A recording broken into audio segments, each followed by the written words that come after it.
YS తనయ షర్మిల అసలు target ఎవరు? ఆమె భవిష్యత్ కార్యాచరణ ఏంటి? ప్రస్తుతానికి టీడీపీ మీద ఎందుకు దాడి చేయడం లేదు? ఈ ఎన్నికల తర్వాత షర్మిల వేసుకున్న ప్లాన్ ఏంటి? Watch this story. ఏపీలో ఈసారి ఎన్నికలు చాలా ప్రతిష్టాత్మకం కానున్నాయి. టీడీపీ కూటమికి ఈ ఎన్నికల్లో గెలవడం అత్యంత ఆవశ్యకం. లేకపోతే ఇక నామరూపాలు లేకుండా చేస్తారన్న భయం ఉంది. అదే సందర్భంలో అటు వైసీపీ కూడా మరోసారి అధికారంలోకి రాకుంటే క్యాడర్ అంటూ ఉండదు. కాబట్టి ఈ ఎన్నికల్లో గెలుపు అనేది వైసీపీకి ఎంతో అవసరం. ఒక్కసారి వెనక్కి వెళ్ళి వైసీపీ ఆవిర్భావం గురించి విశ్లేషిస్తే అందులో ఉన్నవారంతా వైఎస్ అభిమాన నేతలు, ఆయనతో కలిసి పనిచేసిన వాళ్ళు. దీనికి తోడు ఏపీలో కాంగ్రెస్ తుడిచిపెట్టుకుపోవడంతో రాజకీయ పునరావాసం కోసం వైసీపీ నీడకు చేరిన వాళ్లే. స్థూలంగా చూస్తే వైసీపీకి కార్యకర్తల బేస్ అనేది పెద్దగా లేదు. 2019లో అప్పటి టీడీపీ మీద వ్యతిరేకత కావచ్చు, కాంగ్రెస్ కనుమరుగు పరిస్థితులు కావచ్చు, లేకుంటే ఒక్క ఛాన్స్ అనే నినాదము కావచ్చు. కారణం ఏదైనా వైసీపీకి జనం అధికారం కట్టబెట్టారు. ఇప్పుడు ప్రభుత్వ వ్యతిరేకత ఉంటే మాత్రం అది టీడీపీకి లాభిస్తుందనే చెప్పాలి. మరి వైసీపీ పరిస్థితి ఏంటి అనే మీమాంస కూడా లేకపోలేదు.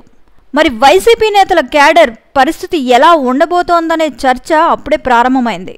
2019 నాటి పరిస్థితుల్లో కాంగ్రెస్కు పట్టు లేదు కాబట్టి కాంగ్రెస్ నేతలంతా వైసీపీ పంచన చేరారు. ఇప్పుడు కాంగ్రెస్కు ఒక నాయకురాలు వచ్చింది. అందులోనూ వైఎస్ఆర్ తనయ షర్మిల కాంగ్రెస్కు నాయకత్వం వహిస్తున్నారు. ఈ పరిస్థితుల్లో తొలితరం నుంచి 2019 వరకు ఉన్న కాంగ్రెస్ నేతలంతా పునరీకరణ అవుతున్నారు. అటు వైసీపీలోకి వెళ్లిన వారంతా కాంగ్రెస్లోకి వచ్చేస్తున్నారు. అంతేకాదు, వైఎస్ఆర్ అభిమానులు, ఆయన వెంట నడిచిన వారంతా షర్మిల నాయకత్వంలో కాంగ్రెస్లోకి వచ్చేస్తున్నారు. రేపటి ఎన్నికల్లో వైసీపీ గనుక ఓటమి పాలైతే మాత్రం ఆ పార్టీ పూర్తిగా ఖాళీ అయిపోవడం ఖాయమన్నది రాజకీయ పరిశీలకుల మాట.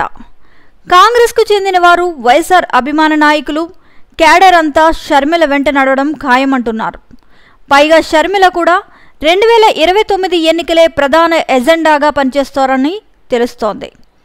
ఈసారి 2024లో కాంగ్రెస్ కాస్త పుంజుకునేలా కార్యాచరణ వేసుకొని ఈ ఎన్నికల్లో వైసీపీ గనుక పరాజయం పాలైతే అందులో నుంచి వచ్చేవారు కొత్త తరం నాయకులతో 2029 నాటికి కాంగ్రెస్ను విజయ పదాన నడిపించాలన్నది షర్మిల ఆలోచనగా చెప్తున్నారు.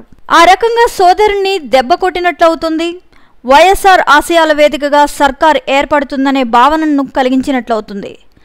ఆంధ్రప్రదేశ్లో తిరిగి కాంగ్రెస్కు పునర్వైభవం కల్పించినట్లవుతుందన్నది షర్మిల వ్యూహంగా కనిపిస్తోంది.